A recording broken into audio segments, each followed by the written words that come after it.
好，大家好。咁我負責第一部分呢，就係 PVE 喺特殊教育層面嘅生涯規劃發展。咁我大概會講一下特殊教育點樣去支援學生嘅生涯規劃嘅。咁首先呢，就係要講一講生涯規劃嘅定義先。咁但係呢，定義呢一方面呢，我相信大家都已經知道其實生涯規劃係做緊啲乜嘢嘅。個定義都係可以喺教育局嗰度揾到，咁我就唔多解釋。不過咧，我哋覺得入邊咧有兩句説話係好重要嘅。其中就係最重要，我哋覺得就係想學生去認識銜接各升學、就業同埋培訓途徑、職業操守同埋職場資訊，令佢哋咧能夠作出明智嘅升學或者就業選擇，係啦呢兩句嘅。咁所以咧，其實教育局咧都致力於發展咧唔同嘅學階嘅生涯規劃嘅。咁特殊學校都唔例外。咁根據冼權鋒教授所講咧，一個叫做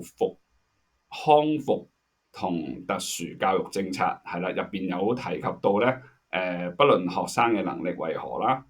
每間學校都應該幫助所有學生。所以咧喺特殊學校領域咧，學校都需要幫助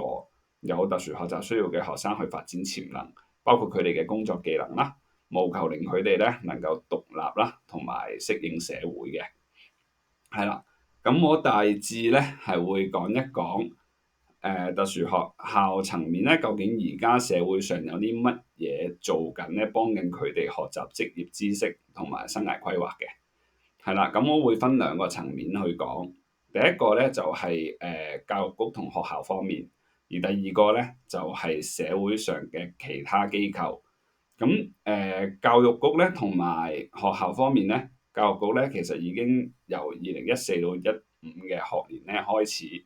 為每一間開設呢個高中課程嘅公營學校，包括特殊學校同埋直資學校啦，咁提供咗一項經常性嘅生涯規劃津貼，係啦，咁提升專責教師團隊嘅能力啦，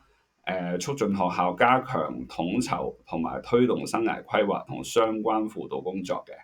咁第二咧就係生涯規劃資訊網，係啦，咁其實教育局咧已經喺2021年推出咗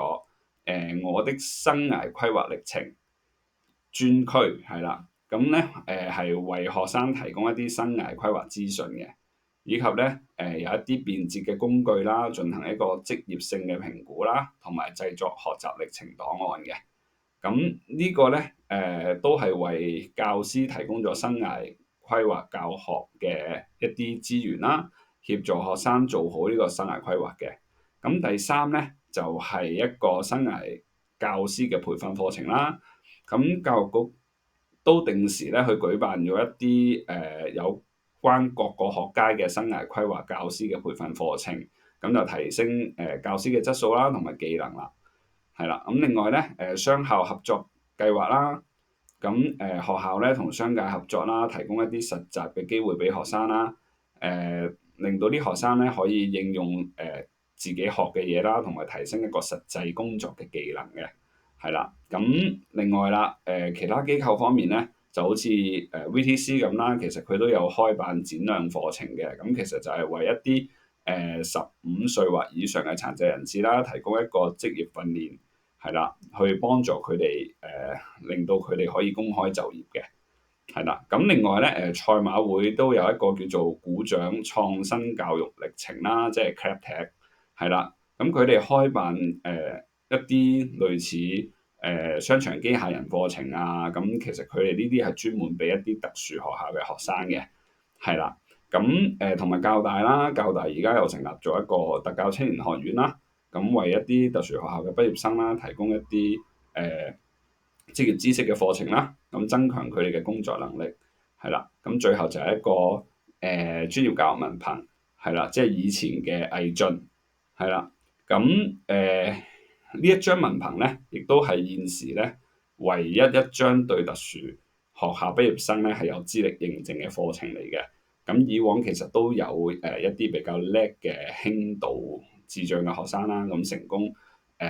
即係入到去讀呢個專業教育文憑啦，咁成功洗到底嘅，係啦。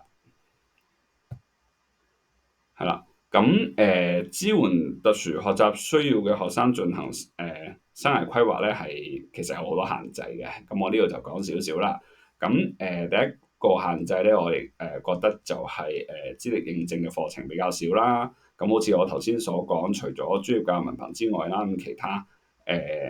為呢啲特殊學習需要學生提供嘅一啲職業技能課程咧，其實都係冇一個資歷認證嘅，係啦。而相關嘅課程咧，好似展亮啊、明愛樂務啊呢啲咧，其實佢哋讀完之後咧係冇任何銜接嘅工作嘅。咁最重要咧，其實都係社會上對一啲SEN 學生嘅歧視啦。咁其實就算佢哋讀得幾好啦，讀咗啲咩課程啦，咁其實佢哋僱主都係因為覺得佢哋係 SEN 學生啦，所以就唔會請佢哋嘅，係啦。咁所以咧，其實我哋覺得咧有啲改善建議嘅。咁政府其實應該同一啲機構合作啦，去提供多一啲類似呢啲專業教育文憑嘅呢啲有初級資歷認證嘅課程。咁另外咧，好似頭先所講嘅 VTC 啊，或者明愛樂務啊，咁其實呢啲咧其實都可以提供多啲實習機會俾啲特殊學生嘅。咁或者同一啲社企合作啦，提供相關嘅工作銜接啦，係啦。咁最後其實就係社福機構啦，亦應該多啲為呢啲學生提供一啲在職嘅支援，係啦，就係咁啦。咁跟住落嚟交俾阿珊嘅。